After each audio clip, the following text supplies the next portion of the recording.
What's going on, everybody? Welcome back to another episode of the Engage 8 podcast. I'm your host, Zach, with my co host, Josh. Unfortunately, Mike is not with us today. He's got some scheduling issues going on, so it's just going to be us two. Before we get any further, we'd really appreciate it if you like, subscribe, check out our socials in the description. We also have TikTok as well for more short form content, and Spotify if you prefer an audio platform as well. And now that that's out of the way, we're going to be previewing week 17. We got full 16 game slate. I believe there is no actual game on Monday, but there is a Monday night broadcast on Saturday, as we mentioned last episode with the Lions and Cowboys. So, you want to get us started with some Jets and Browns before we get into that one? Yes, I will. Jets at Browns. Joe Flacco and this Browns offense has been cooking over the past 3 weeks. I expect him to maybe have a little step back in this game as he's playing against one of the best defenses in the league. But luckily for him, he also has one of the best defenses in the league. I think if I had to say who I think the two best defenses in the league are right now, it would be these two teams. I think the problem for the Jets though is they're just going to struggle early. We don't know or all throughout the entire game, they're going to struggle.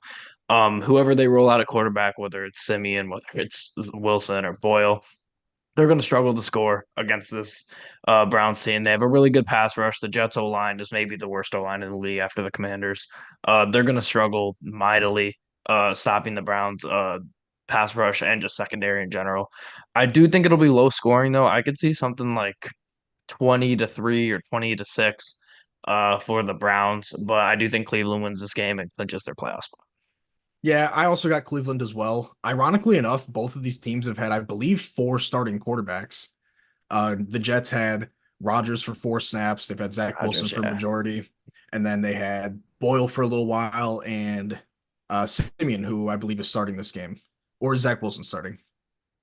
I thought it was Simeon, but if they go back to Zach Wilson, I mean, I feel like it should be Zach Wilson regardless. Just get him the reps and make him more comfortable in the offense for next year. But regardless, the difference between these two teams, one of them's fighting for a playoff spot with their fourth quarterback, and another one is just trying to get to next year because of the unfortunate injuries that happened. But this Cleveland offensive line, they faced a lot of injuries as well, but they really haven't faltered. And the Jets, their three backup quarterbacks haven't been able to succeed because they haven't had time as much as Cleveland's backups had. So with that being said, like you said, Cleveland, the Jets both have great defenses, but I'm rocking with Cleveland because I just trust their offensive line way more than the Jets. fair enough. I completely agree. Next game here, you talked about it at the top, Zach. Saturday night, Monday night football. Lions at Cowboys. This is a game that people have had circled on their calendar since the beginning of the season. This is going to be a huge game for both teams. I mean, for the Cowboys, a loss essentially eliminates them from the division unless the Eagles manage to lose out against the Cardinals and the Giants. I don't see that happening.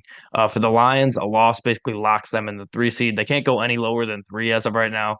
A loss would kind of kill that dream of the 2 seed unless, once again, the Eagles lose out.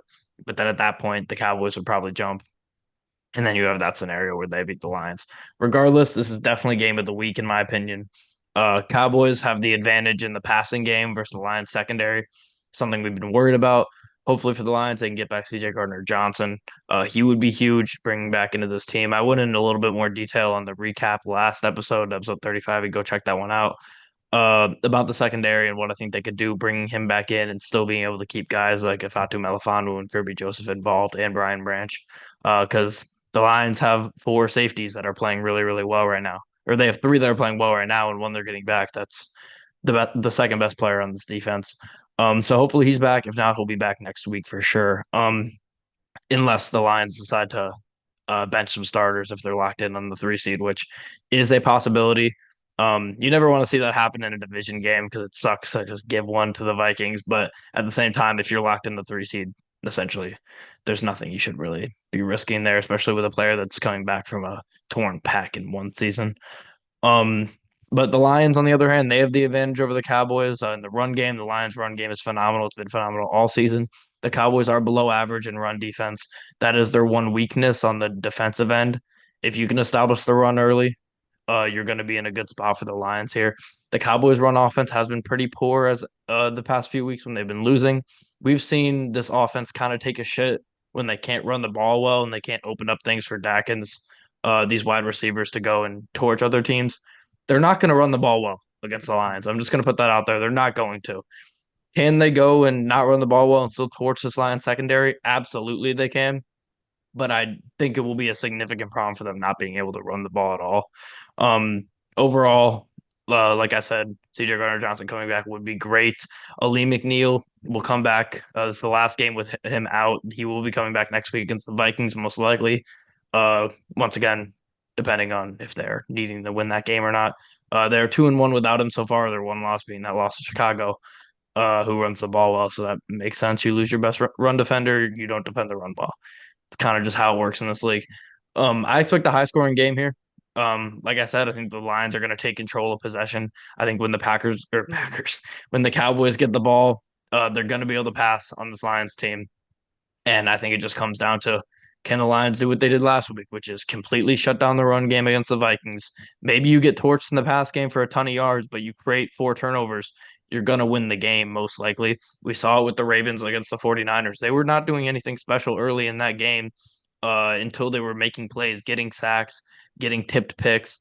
That's how you win, is you create turnovers and you take care of the football. Regardless if Dak goes and throws 400 yards, if he throws 1 touchdown, 3 picks, the Lions are going to be at a good spot to win this game. So you have to get turnovers. Lions are going to control time of possession. They need to protect Jared Goff against this great Dallas pass rush. We saw a great pass rush in the Vikings last week. The Lions completely shut them down. I think this is a very similar script for the Lions, how they prepare against the Vikings. I think that's how you got to prepare against this Cowboys team. You got to protect Goff, like I said, stop the Cowboys run game. That's how you win the game. I think they do both of those things and give Dallas their first home loss, but I could see this game being a blowout for either team, a close game for either team. I don't know fully what to expect, but I'm gonna ride with my boys. I got the Lions. I completely understand where you're coming from, but it's just so hard for me to picture Detroit coming into Dallas, into Jerry World, and just like not necessarily shocking the world, but maybe they're riding a little high because they got their first divisional championship in 30 years. It's it's just an unfortunate circumstance. Like you said, they're locked into at least the 3 seed right now with a chance to get the 2 seed, maybe even the 1 seed, depending on what happens. I don't think that's possible, but I haven't been too keen on the playoff scenarios, given that my team is very, very much not in the playoffs right now. But this game could be a huge statement game for Detroit going into the playoffs if they somehow pull off an upset. Because Dallas, we know Dallas, they've been blowing teams out in Jerry World left and right. Unfortunately, if they do sit at that 5 seed, they won't have a home game this year unless somehow a 6 or a 7 seed pulls something like miraculous off and then they meet them in the conference championship. But outside of that, Dallas is probably going to be on the road, but that's not the case for this one. I'm going with Dallas. I think CeeDee Lamb's going to have a phenomenal game. Unfortunately, no one in the Lions secondary is really equipped to stop him and Dak and what they've been able to accomplish this year. Sure, CD Deuce is coming back, maybe, but he won't be at 100%. He'll be more in a ramp up state, if I had to assume, if he were to play. But even if he was back, CeeDee Lamb should dice up this secondary. Dallas should get the ball out quick. Don't let Aiden Hutchinson and a couple of these solid pass rushers get going early. And if Detroit wants to win this, they got to run the ball early and often. It'll have to be a heavy dose of Monty and Gibbs, and they'll have to somehow create a lot of takeaways with that iffy secondary of theirs. But yeah, I just trust Dallas at home. Intended there with iffy and secondary or what? A little bit. You want to give them Mike's picks for the last 2 games? Oh yeah, that's not me. Mike picked Cleveland for the Thursday night game, and then for that Monday night, Saturday night game, he picked Detroit as well. All right. Love to see the support for the boys in Honolulu Blue. Um, Moving on here, Pats at Bills. The Bills can't play with their food here. They're at home against a very inferior team. They cannot do that. Last week we talked about it on yesterday's episode.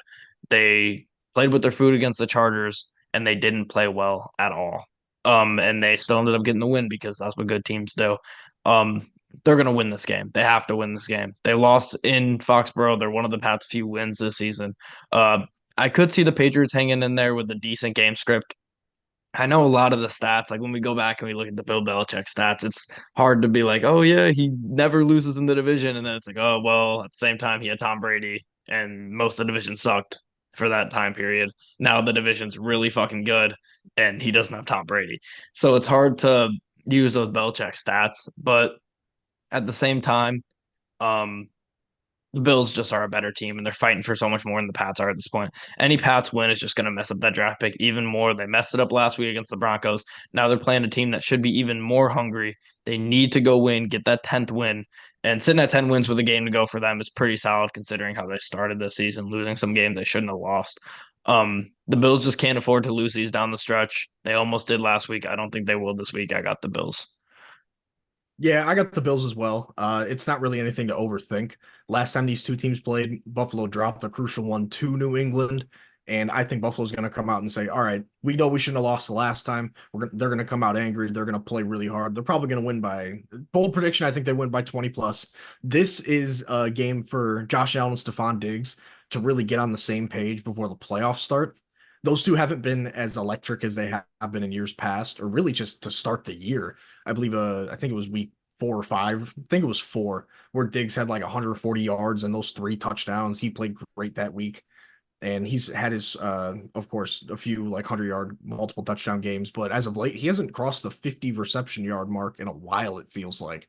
So this is a game for them to really just get back into rhythm, get something going into week 18 and what could be a game for the division depending on how Miami plays against Baltimore this week, which could be crazy huge.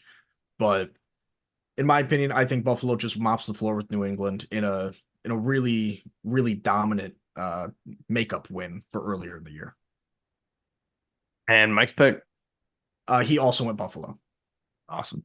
All right, I moving keep on I keep here. forgetting. I'm like No, it's expecting good. him to It's good. start chiming in, but it's just I'm trying to remember as we go through these, but Falcons at Bears.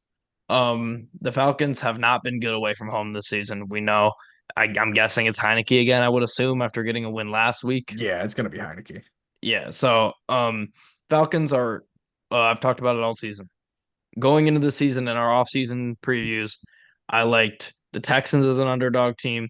I liked the Falcons as an underdog team. The Texans uh completely solidified that for me. When they had CJ Stroud in, they were playing like one of the better teams in the AFC, coming from being one of the worst teams in the league for the past few years. They turned it around on a dime. They look great. The Falcons, on the other hand, the main concern was quarterback. I think they have it all figured out around them. The Grady Jarrett injury obviously hurt them, but I think they have it all figured out around them. They don't have a head coach and they don't have a quarterback. That has hurt them all season, and I expect that to continue to hurt them. But at the same time, when they run the ball well and they defend the run well, they are a very, very good team. The problem is they're playing a team that also does both of those things very well.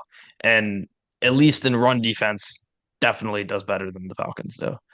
And if the Falcons can't run the ball, which they're not going to be able to run it super well unless they come out and they beat a Bears run defense that's been really good the past, honestly, all but the first few weeks of the season, then they can win the game.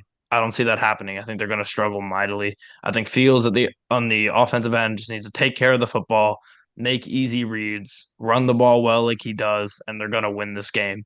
The only way this game goes south for the Bears is one of two things. Like I said, if the run defense just takes a shit and the Falcons can all of a sudden run the ball on them, then they'll be in trouble. Or if they stop the run well, and then on offense, Fields turns the ball over a couple times and they give the Falcons short field, that could be a problem. I don't think that's going to happen, at least in the run defense department. So I'm going to go with the Bears at home here. Yeah, I got the Bears at home as well. While you were kind of yapping up a storm, I was looking at the weather forecast for Sunday in Chicago. It's looking at a high of 37 and a low of 29. Obviously, I don't have wind chill as of now because we are not on Sunday yet, but Atlanta, they're a dome team. They're not great away from home. They're a lot better at home, but being in Chicago in at the end of December, literally the last day of the year, it's not going to be good for them. I do think Heineke will struggle in the colder weather. I think the Falcons offense will probably struggle as well. This will probably be a really low scoring game. Like you said, both teams defend the run well, and when either team can't get the ball rolling there, their pass game kind of suffers a little bit. So I think Fields, like you said, if he turns the ball over a lot, I think Atlanta has a chance. But for me, I think Chicago pitches damn near a shutout unless Fields just throws a really gross interception and in his own territory that sets Atlanta up really well. But yeah, I'm going Chicago and probably a really big win and most likely their last win of the season. Yes, I agree. And And Mike also went with Chicago. I remember that time. there we go. And speaking of Mike, we'll move into his team here. Raiders at Colts. I forgot to tell you this, Zach, but when Mike said he couldn't make it, I did call our friend Jack, who we had earlier on the podcast, the Raiders fan, to see if he wanted to fill in. It was like 20 Mm. minutes before recording. He's like, I don't have time to prepare. It's whatever. I understand. That's tough. But just a little nugget there. But we have here Raiders at Colts. They're two teams going head to head. The Raiders defense has been very, very good post firing their head coach McDaniels. And I am just in love with how this defense is played. They just have a lot of energy. They get takeaways. They don't make anything easy for any quarterback. And I just love what they have done. I have been loving picking the Colts at home this season. I just, for some reason, I just feel like they play better there, even if the stats aren't as mismatched as it should be. I just like how the Colts play at home. I feel like they look more comfortable at home. Minshew plays better at home. Um, the Colts last week on the road, they struggled very badly against the aforementioned Falcons, who, when they can run the ball well, they win. They ran the ball well against the Colts run defense that was bad, they won. The Colts run defense, I think, is going to struggle again this week. The Raiders ran the ball fairly well last week. They do have a bottom of the league run offense overall, but they're coming off a game where they dominated the Chiefs on the ground, and I think that could be a pretty good mismatch to them against the Colts. When they can establish the run, which isn't all the time, so let's preface that. When they can establish the run, they can get away with the play actions for AOC, quick reads for AOC, where he doesn't get sacked like he did a million times against that first game against the Chargers. Not the game they won 63 to whatever, but the first game. As like I said, I usually love to pick the Colts at home. I just think this might be a bit of a mismatch. The Colts are coming off a pretty deflating loss. The Raiders are coming off of a great road win. They have a lot of momentum. Sometimes I think that great road win leads to a drop off. I'm going to talk about how I feel with that with another team as we move on here. But I like the Raiders to beat the Colts on the road this week.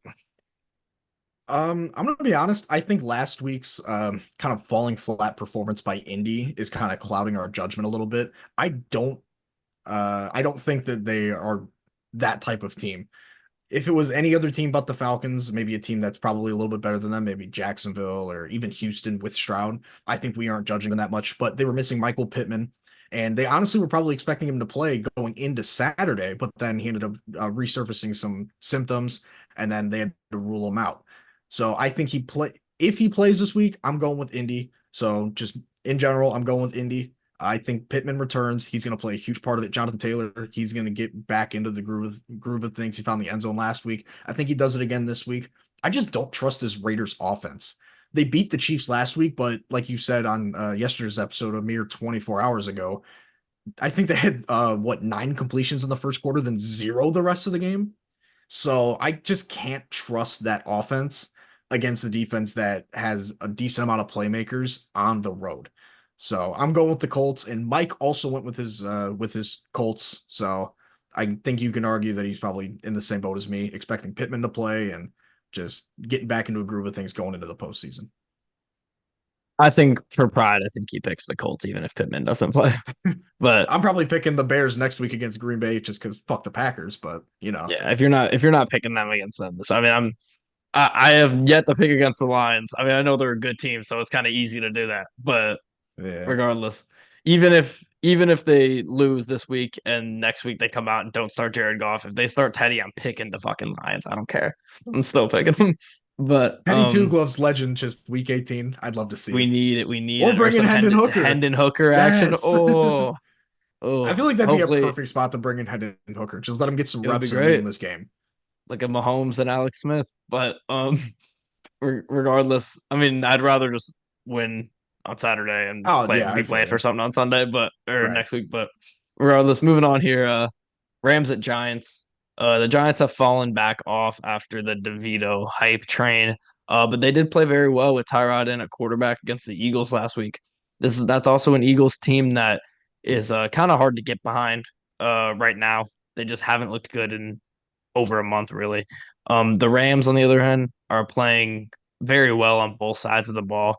They've been doing what they need to do on defense, with not a lot of big name players outside of the obvious Aaron Donald. But they've been playing over their expectations all season, and I think they continue to do that this week. I worry about a Los Angeles Dome team going and playing outdoors in New York in December, late December, basically January at this point. Um, but at the end of the day, even though Stafford has been a indoor cat his whole career, no pun intended, I still he's an animal. He's not going to let a little cold go out there and change what needs to be done. He's not going to go out there and lose to an inferior team when his team needs wins to get in the playoffs. The Giants should want to lose. The Rams need to win this game. I got the Rams on the road. Another one of these games where you got a team that's on the verge of the playoffs playing a poor team that's not competing for anything. It's going to come down to which ones of those teams lose games against teams they shouldn't. Those are going to be the teams that don't get in. I don't think the Rams are one of those teams. Yeah, I got the Rams as well. I feel like you covered it pretty well, especially with a warm dome team going into a really cold state in a cold month. But I don't even want to say this because I don't want to jinx it, but this just feels like one of those games where, especially in MetLife with that awful field, like someone on the Rams, they're gonna get hurt. I feel like it's gonna happen. Like I don't want it to happen. I just think it's going to. It's gonna be Cup, Puka, Kyron, or Stafford, and Uh-huh. with all these hopes of them going into the playoffs, making some noise, maybe even facing off against Detroit, Stafford's former team. I don't want it to I don't want to see it happen, but with MetLife's terrible reputation, I just can't help but have that just looming over. So hopefully the Rams they come out clean, they come out with a win, and they just cement themselves as a really, really scary wild card team as they drop like 35 or 40 points this weekend. Yeah, it's a place you don't want to play, especially Right. late in the season when you're making a playoff push. But we pray that everybody comes out of that game healthy, Yes, especially all for the the Rams. time, especially But yeah, this season. Mike also went with the Rams as well. of course, yep. Okay, moving on here. Are we clean sweeps on everything so far? Oh, the Lions No, game, I I guess went not. Dallas Yep. in the Monday night Saturday night game. Yes. Moving on here. Cardinals at Eagles. The Eagles just absolutely cannot lose again this season. If they lose to the Cardinals or the Giants to end this season, they're gonna be stuck at either 3 or 5, most likely.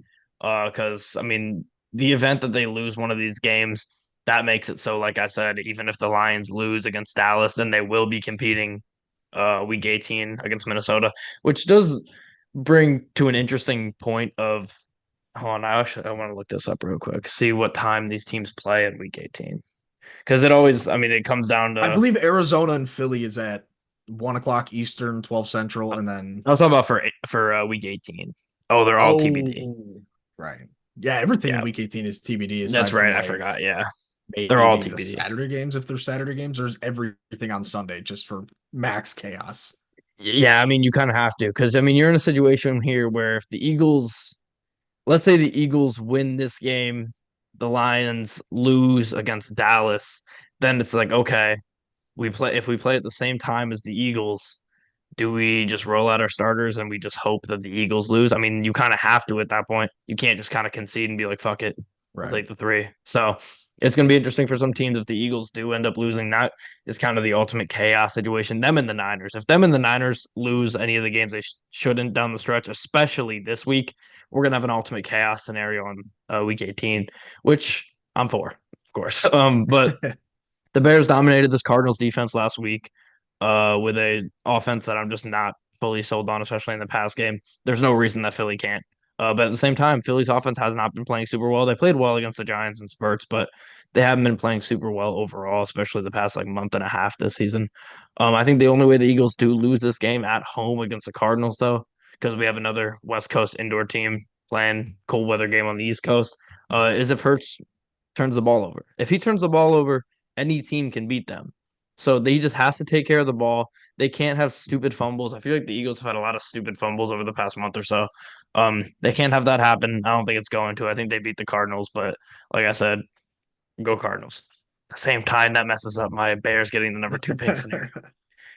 Hey, it works out for me. But for me, Yeah, I'm going it's a Philly. lose lose. Before I get into it and forget, Mike is also going Philly as well.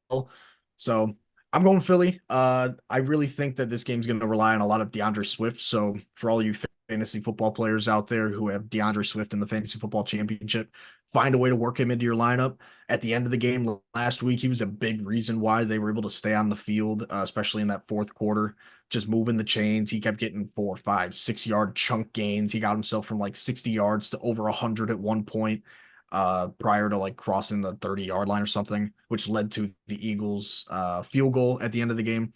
I'm seeing another 100-yard game from him today or this week. And, against the defense that gave up over 100 to Khalil Herbert and over 97 to Justin Fields, the run defense is not too great. So I'm expecting big things out of Hurts and DeAndre Swift.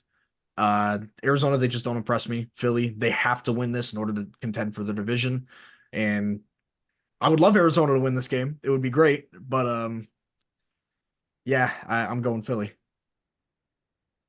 All right. Moving on here. Saints at Bucks, huge matchup for the NFC South this week. Probably the two favorites to come out, assuming the Falcons don't win out. Who That's actually kind of interesting. Who did the Falcons go week 18? Oh, they have the Saints. Okay. So Yeah, the Falcons need a Saints win badly here. Saints are just Um controlling their own destiny, pretty much. yeah, that 100%. I mean, the Bucks, who was the do we know who was the tiebreaker between the Bucks and the Falcons? I do It's actually not. interesting. Let me see here. Said Bucks and Buccaneer. Falcons. Yeah.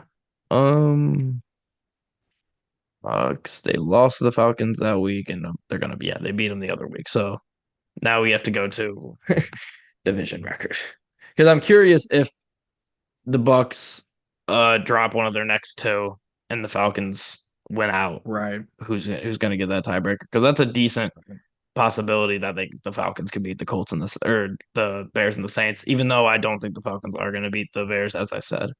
But all right, let's see. Just curious here.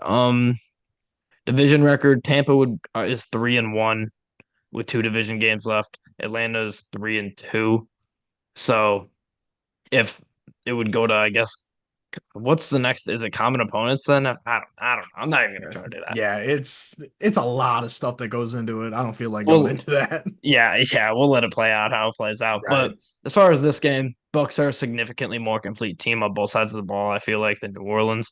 The Bucks take a lot less risks on offense, but they also make a lot less mistakes on offense than New Orleans does. I think they're going to play it safe. At home, they've been great. They're playing well. They just beat the Jags last week.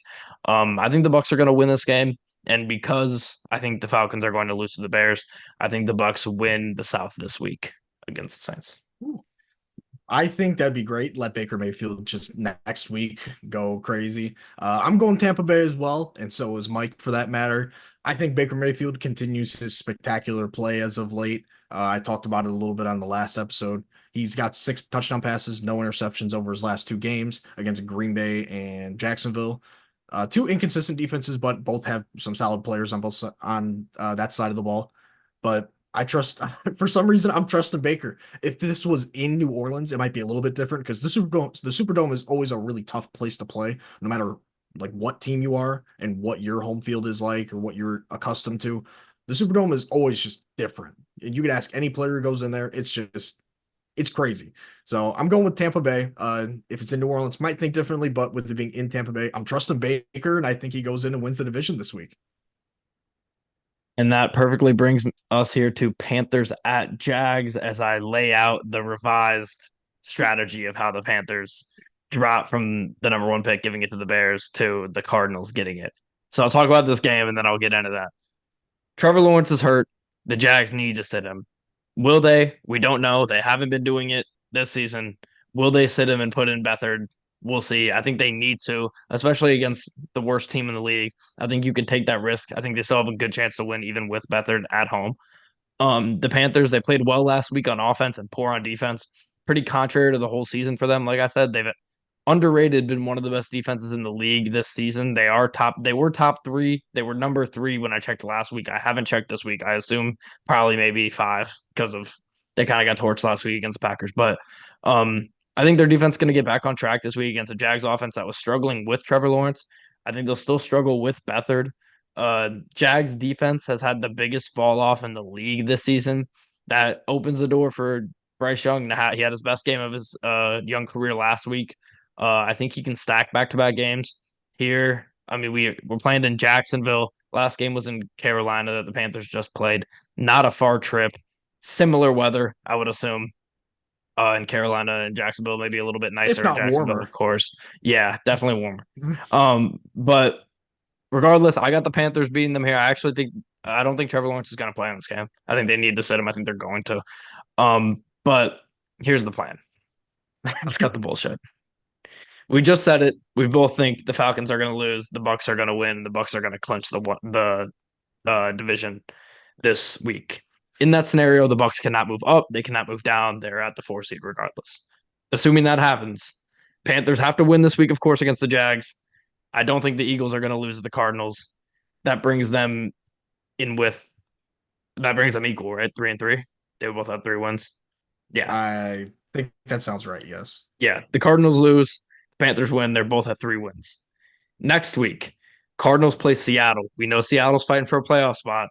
Seattle is going to win that game against the Cardinals, even though it's in Arizona. Pete Carroll's not losing to the Cardinals.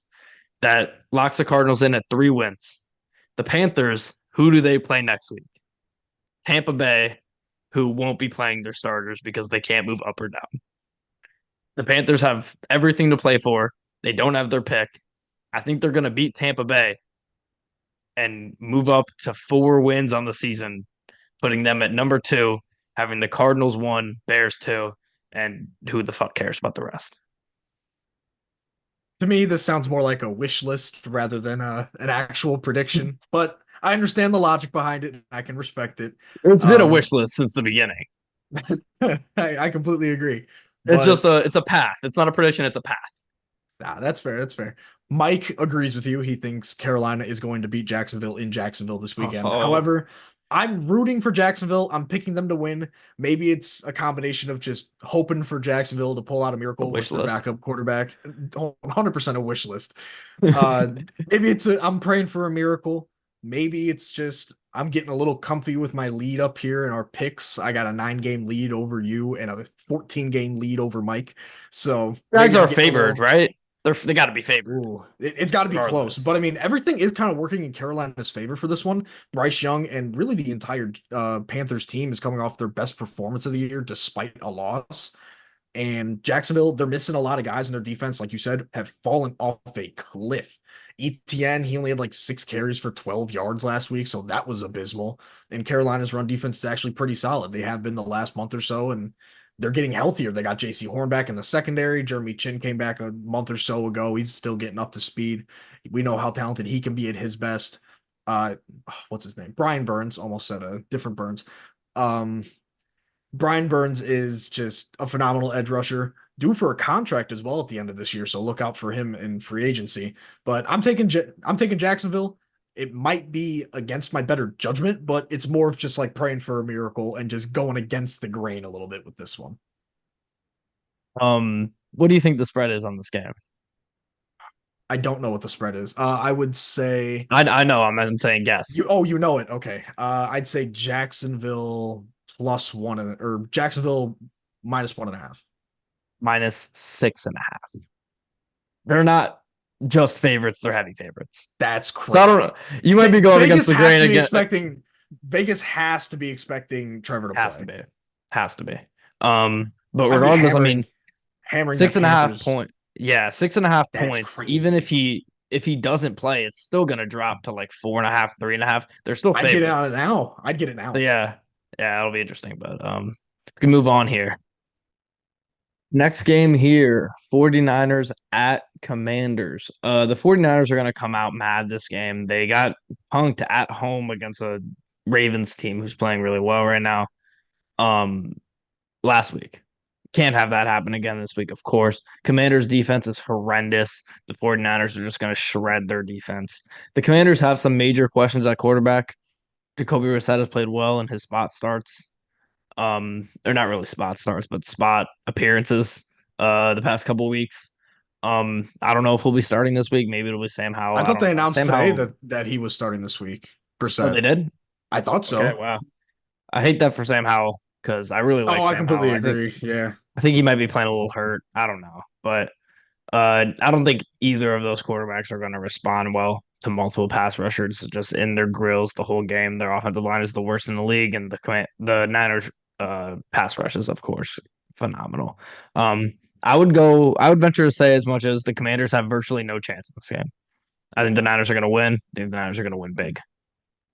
Yeah, Mike seems to agree with you and me. I'm going San Francisco. They're better on both sides of the ball. Washington rolling in with a backup quarterback. I'll just use the rest of my time to talk about what Washington might do going forward, like in terms of this offseason, because they probably won't win another game the rest of the year. It's not looking too good for them this week, especially playing just an absolute powerhouse who's coming off an embarrassing loss, who's going to want to prove like, hey, we're still up there with them big dogs, so don't sleep on us going into the postseason. So I expect San Francisco to come in with multiple just big punches, and Washington will not be able to get up. It'll be a first round knockout. If you are with the boxing analogies, I'm not, so that's why I sound so uncomfortable talking about it. So it's whatever. Uh, so if Washington finishes with like a top three, probably top four pick, do they go quarterback? Do they snag Drake May? I Yes, mean, yes, you have to. Sadly, you have to. like we talked about it yesterday, but I mean, given what I read this morning about Brissett probably starting, I mean, I think that all but sets it in stone. Like if they somehow win one of these two games and ruin their draft position, maybe they have to take Jaden Daniels, but they have a chance to ruin the Patriots because the Patriots won last week, moved themselves to pick, I think, four. So that's really unfortunate for them. Not really. They got 20 years of Brady. I'm happy for it.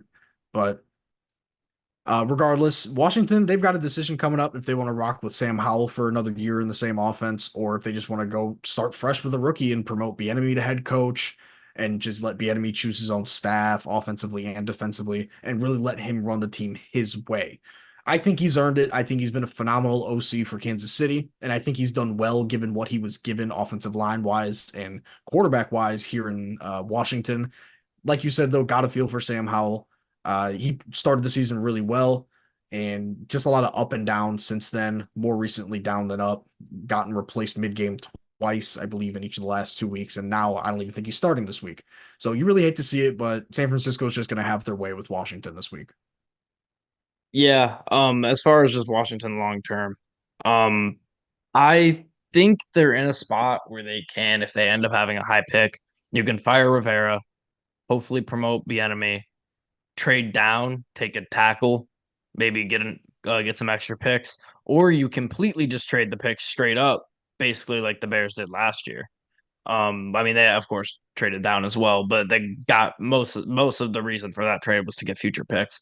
You can also do that, get a ton of future picks, let Sam Howell get a year with Bieniemy at head coach, see if with an improved O line, maybe sign a couple guys in the offseason, see how it works then. Because Sam Howell did show so many flashes. And when you feel like you might have the guy at quarterback, it's hard to just move on like that when you've only seen 1 year. Maybe a semi-comparable example is the Bears. They've seen flashes with Fields. They've also showed flashes of him being horrible. Do you go and just abandon him and take quarterback? In the Bear scenario, you do because it's been 3 years of Fields now. You've seen everything you're going to see from him. In the Commander situation, you've seen 1 year of Howell, and he's played well at many times this season with the worst offensive line in the entire league. So I personally wouldn't take a quarterback, but I wouldn't fault them if they did completely. But Well, I feel like they have a lot of directions they can go. Because I mean, if they're really, really hating on Sam Howell right now, do we rule out them moving up to one with Chicago? Hypothetically, if Chicago or Panthers finish with the worst pick, Chicago has that pick, and then or worst record, Chicago finishes with the number one pick. They leapfrog Arizona and New England and go get Caleb Williams, and in the process of that, dump off a big defensive contract in Deron Payne or Jonathan Allen. Just free up some cap space so you can go in free agency, sign some offensive linemen, just give your rookie quarterback a fighting chance if you're not going to go after an old lineman in the first round. I don't want to completely rule that out. Although, if the Bears, with Fields' trajectory right now, it's looking like they're going to probably dump him for a first, second, or second and a third or something like that pick, and then probably go Caleb Williams with one. But we can't really know that for sure until the season is done and we see how everything plays out because Chicago's not mathematically eliminated from the playoffs. Probably not going to happen, but in the very like 0.00001% chance, You need you a would tie get. this week, right? They need the Packers and the Vikings to tie, right? I have no idea. I mean, I think their best bet would be to see Green Bay win because Minnesota has to lose out. And then Green Bay would have to win, and then they beat Green Bay to finish at 8-9, both of them. So I mean, I I think assume the they need some help from the Rams, Rams or the Seahawks as well, right? Seahawks would have to lose out. I think you have to chalk in the Rams at the 6th seed. It would just have to be a win it in situation in week 18, maybe. So Minnesota loses out, Seattle loses out. Can't really control the Rams. And then I guess you just got to win out, I guess. I mean, I don't know the Something like exact that. situation. I kind of gave up on it, but hypothetically, in that, Got to go play around in the playoff machine. probably, yeah, I honestly might do that after we're done recording. But outside of that, Bears are probably picking one, not in the playoffs. The team itself showed a lot of improvement, but I think you still got to go another direction, reset that quarterback contract. So I don't see Washington moving up to one, but it would not shock me to see Deron Payne or Jonathan Allen be moved after the fallout that the entire defensive line unit had at the trade deadline. Plus, Jonathan Allen did say like, "Oh yeah, I 100% would be open to like exploring my options outside of Washington," which I think he'd be a fool not to, given where they're at. Yeah, I don't think they make that move either for one, but I understand why they would, and I don't think that's a bad plan to go with overall. But regardless, moving on here. Dolphins at Ravens. What a phenomenal game this is gonna be, hopefully.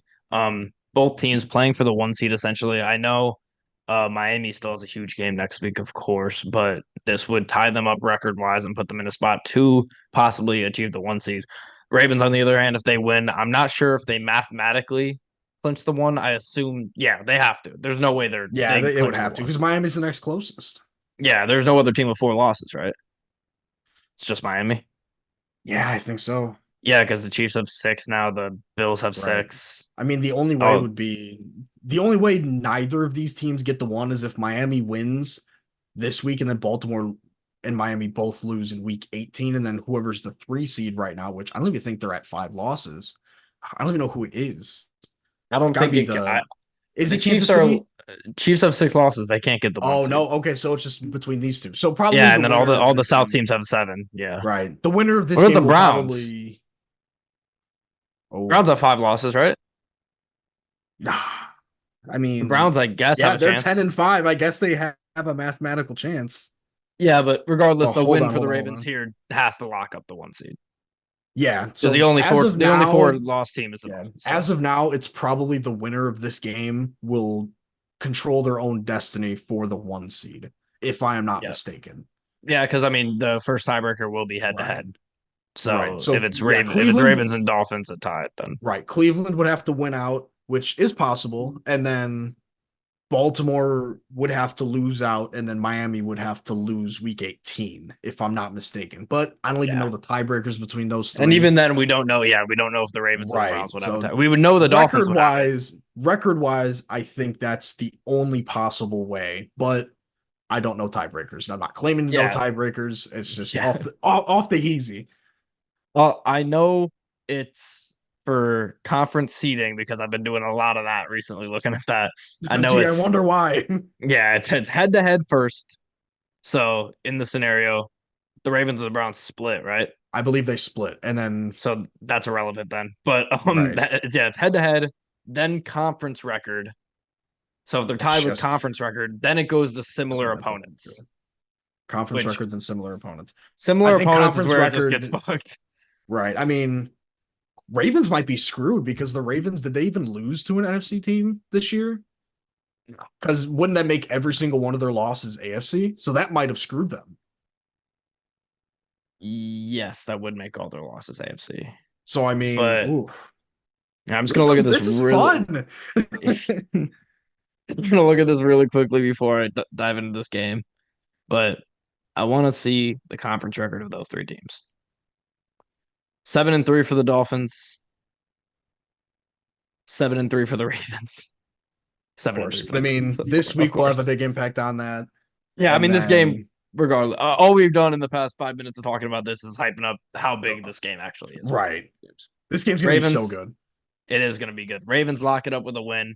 The Ravens defense last week came to play against a great 49ers offense and defense.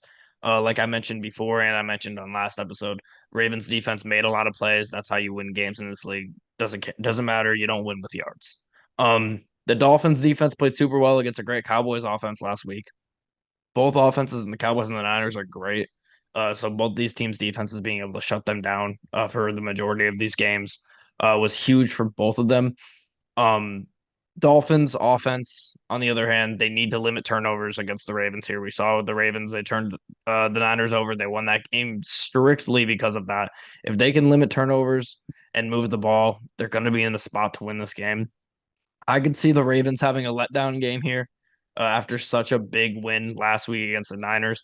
I know the Miami had a big win against the Cowboys last week. The Ravens went in a night game, shortest rest of the entire league, playing all the way in Santa Clara, California. That could have a factor. It's far away. Miami was at home this week. They just have to go up to Baltimore. Um, I'm torn on this game, man. Um, I have a little bit of a lead on Mike for second. I gotta play some catch up to try to get up to you. So I'm just gonna assume that you guys both pick the Ravens, and I'm gonna go with the Dolphins. Crazy assumption, but you are right. We both did go It's a Baltimore. it's a it's a coin toss game for me. It's a coin I toss. completely agree. But with what I saw from Baltimore last week, with how they were just able to turn the ball over against one of the craziest offensive units we've seen in really recent memory, with how efficient they are, with all the weapons they have, with how effortlessly they move the ball down the field through the air or on the ground. It was just beyond impressive to me with what their defense has been able to, what their defense did last week, despite being very up and down all year. I think their defense shows up again. And I think Miami kind of struggles a little bit because I don't think Tyreek's at 100%. I think he's more than good enough to be an impactful player, but him not at 100% is definitely a significant difference. And I don't know. It's just Baltimore. I just can't get that image of 4+ takeaways out of my mind against one of the top offenses we've seen. So I'm going Baltimore. Yep. After a lot of yapping from us the past two games, I don't think there will be a lot of yapping on this one. Titans at Texans. It's a huge game for the Texans. Hopefully, CJ Stroud is back. They have to win this game. Absolute must win for them for the playoffs. It looks like Tannehill for the Titans. Don't really know. Don't really care, honestly, either. The Texans won this game with their backup quarterback in playing against the best Titans quarterback, Will Levis. On the road in Tennessee last game, they came back and shut them out on defense in the second half in that game just a few weeks ago. I think they're going to win this game at home easily. I hope CJ Stroud is back because I want to see this Texans team make the playoffs and make some waves. Yeah, I expect Stroud to be back as well, and that's why I picked Houston. I think they're being at home and Houston, them having Stroud back, especially, place is going to be rocking. I expect him to hit Noah Brown and Nico Collins early and often after a couple down games from them, just because they don't have chemistry with Case Keenum and Davis Mills. So I think Houston, especially if Stroud plays, I'm expecting him to. I think they're going to dominate. Derrick Henry will be a non-factor in this game. Houston's probably going to get the ball first and they're just going to score a bunch of points, probably 27, maybe 30 points. But I'm going Houston. Mike went Tennessee. I think he probably is betting on the fact that Stroud might not be playing. Not trying to speak for him, but I think that's got to be where his head's at. And maybe he's just really impressed by the fact that Derrick Henry can throw touchdowns too. So I don't know. I mean, it also wouldn't shock me. I haven't looked into it, but if it's one of those AFC South things where, like, for some Like one reason of the the Titans trends. where they like Yeah, always I win in gotcha. Houston or something, I could see something like that. But moving on here, Steelers at Seahawks. This is two teams who need wins for the playoffs, especially the Steelers with how they played the past few weeks outside of last week. Mason Rudolph, he's looking to get back to back great starts.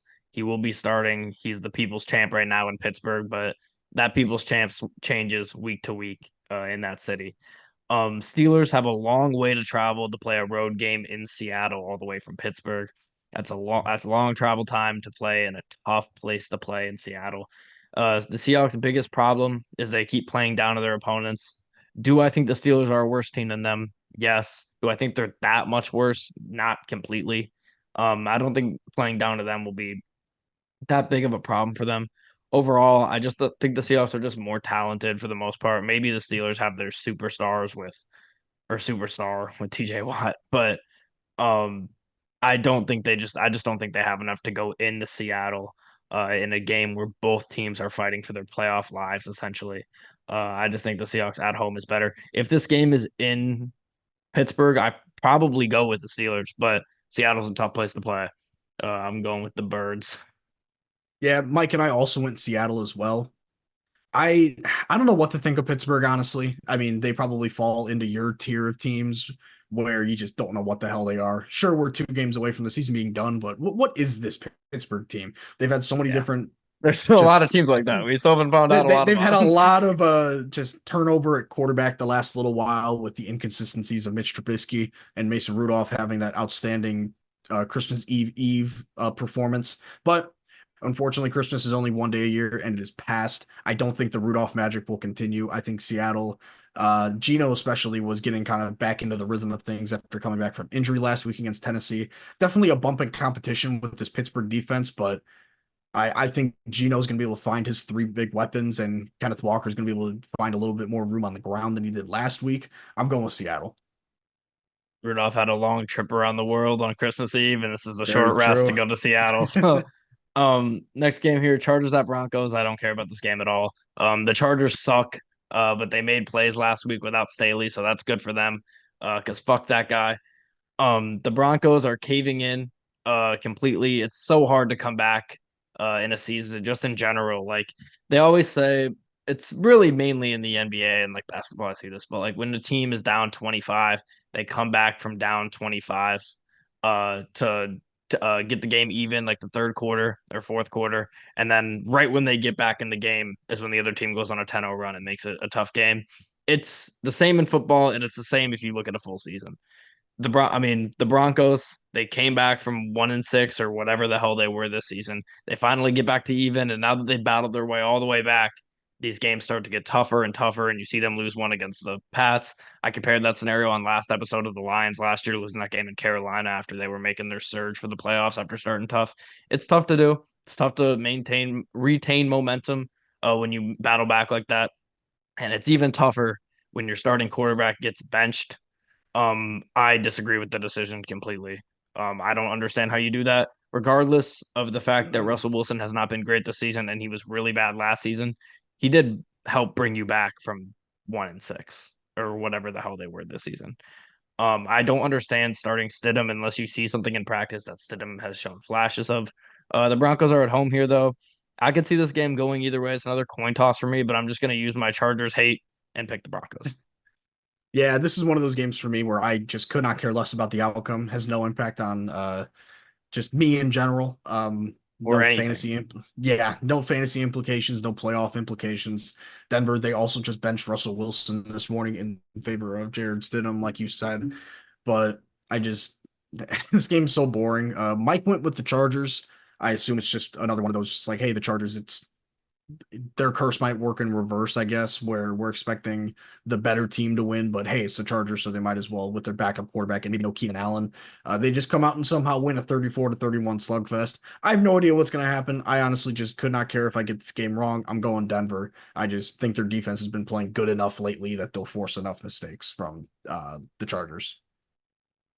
All right, moving on here. Second to last game, Bengals at Chiefs. By the way, before I get into this game, have you seen the schedule for this week? It is just wacky. It's like we have like 10, 12 o'clock games or something like I don't think I uh, have seen the entire schedule. the problem is they stuck with Thursday. You still have one more Thursday night game left. There's Yeah. no more Thursday, Monday night. Saturday, and then a And then CVS receipt full of 12 o'clock that's what I'm games. saying. Not only do And then only they, three o'clock games? What are they that's what I'm doing? saying. That doesn't make any sense. I don't know how you don't go four there. You go four there, you take one of the I feel 12 like you o'clock games, have and to then go five. yeah, or put a couple more games on Saturday. Why is there just one game on Saturday? Yeah. And none of these 3 o'clock games, aside from maybe Bengals Chiefs, is gonna be worthwhile, honestly. I know the schedule kind of just sucks this week, but it's whatever. Yeah. Bengals at Chiefs here, game we just spoke of. This game makes you think about what could have been. We could have had late season week 17 Pat Mahomes and a soaring Chiefs offense and Joe Burrow and a soaring Bengals offense going head to head for maybe the 1 seed. Instead, we don't have Joe Burrow. We have a Chiefs offense that is struggling very, very badly over the past month or so. Similar maybe to I mean, for different reasons, of course, but the way the Eagles and the Chiefs both look right now. There was a point in this season not too long ago where it looked like we were getting a rematch, and now we don't know if either team is going to make it. But Bengals are dead last in rushing offense. That's what killed the Chiefs at home last week. The Raiders just ran all over them, didn't have to pass the ball at all. But at the same time, the Raiders are second to the Bengals in rushing yards per game on offense. So they're dead. They're second to last, 31 in the league. So if you just let the 31 ranked team run all over you for 4 quarters, it's hard to believe they can't let the 32nd team run over them for all 4 quarters. I want to pick against Kansas City here because the struggles that they've had are just hard to ignore, and the Bengals are actually a pretty scrappy team. The Bengals are fighting for their playoff spot. The Chiefs are gonna be fine where they're gonna be sitting at the 3 seed. Maybe they drop to the 4, but probably the 3 seed. Um, I just don't see back to back upset home games for Mahomes and the Chiefs. I just don't see that happening back to back. I think, like I've been saying, just watch Patrick Mahomes, whether it's this game, next game, wild card round of the playoffs. All of a sudden, he's going to have a game where it's like, oh, yeah, that's Patrick Mahomes as the Chiefs Right. offense. And they're going to put up 35 points. And then everybody's going to be like, oh, shit. Yeah, that's right. It didn't matter what they were doing in weeks 10 to 14 or 10 to 15.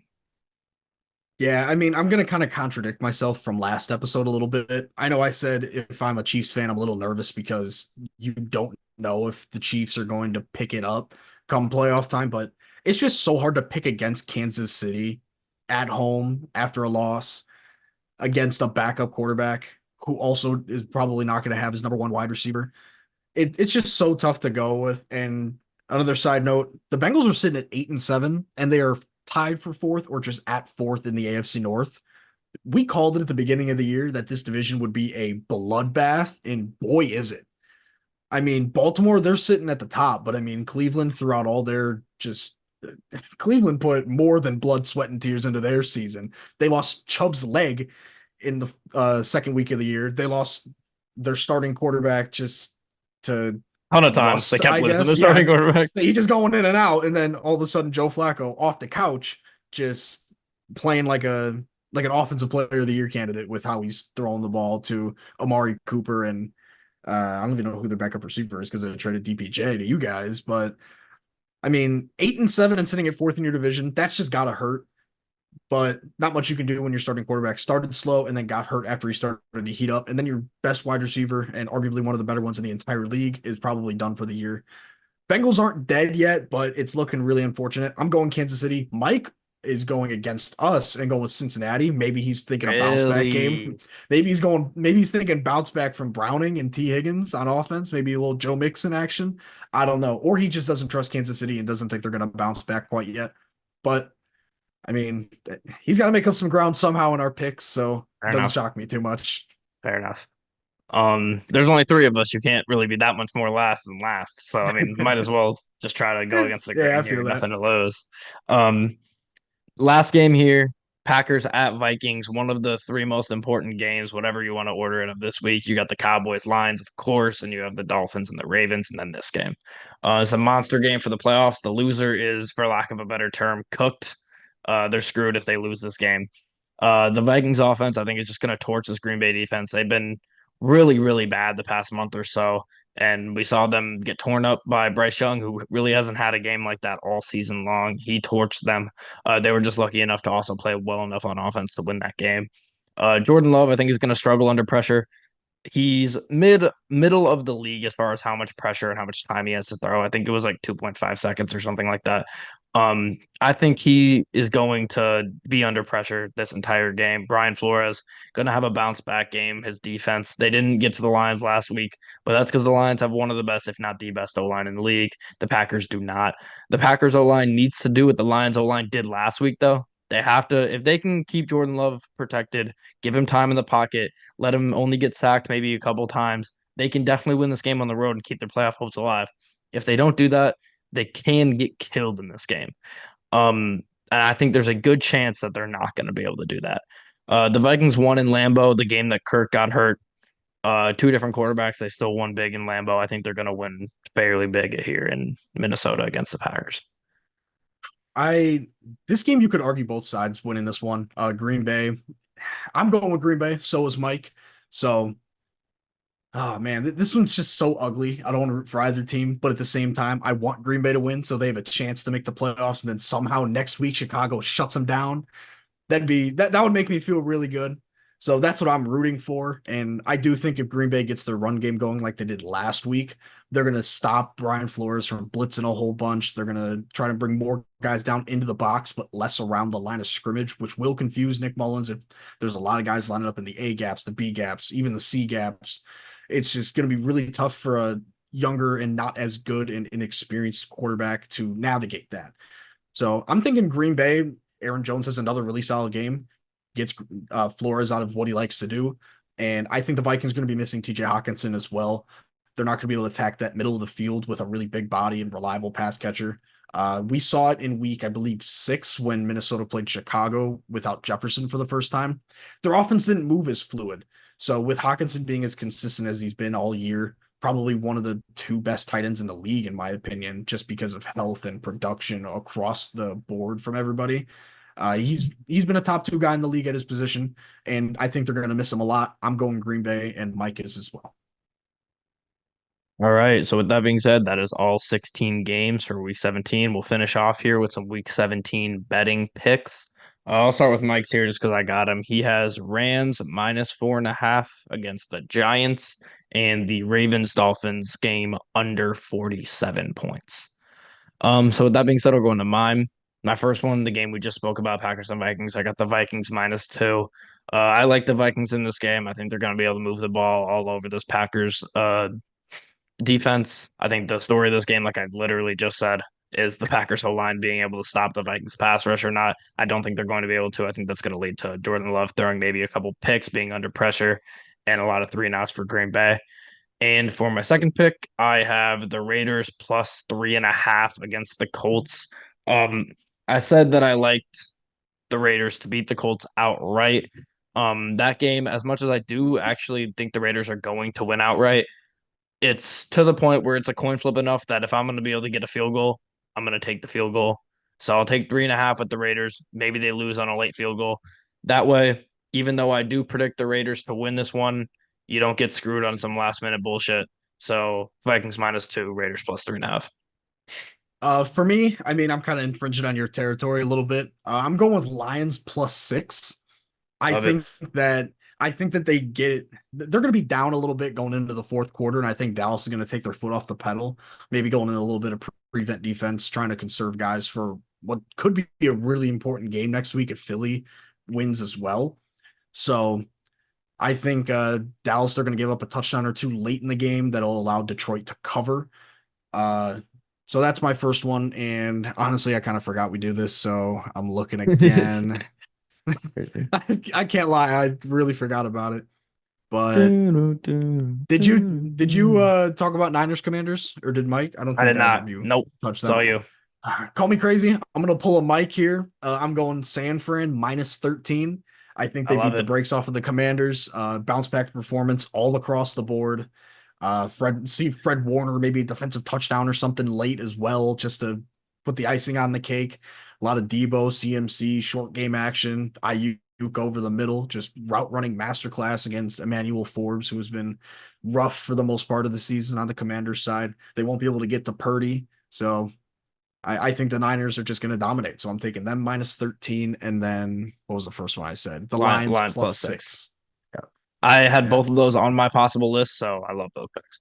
Um, but that about does it for this episode of the Engage 8 podcast. We do not have a Monday night game, so we will be recording Sunday night, recapping all the games from this past week that we're speaking about today. That video will be up on Monday. I'm sure we'll talk a lot of playoff scenarios. There'll be a lot of teams clinching, a lot of teams being eliminated. So we'll have a good grasp on what it's going to look like, barring a chaos scenario of like the Eagles losing or something. Right. But with that being said, as always, don't forget to like and subscribe. Our social medias are in the description as well as our Spotify link if you want to listen to an audio format. And like I said, we'll see everybody in the next one.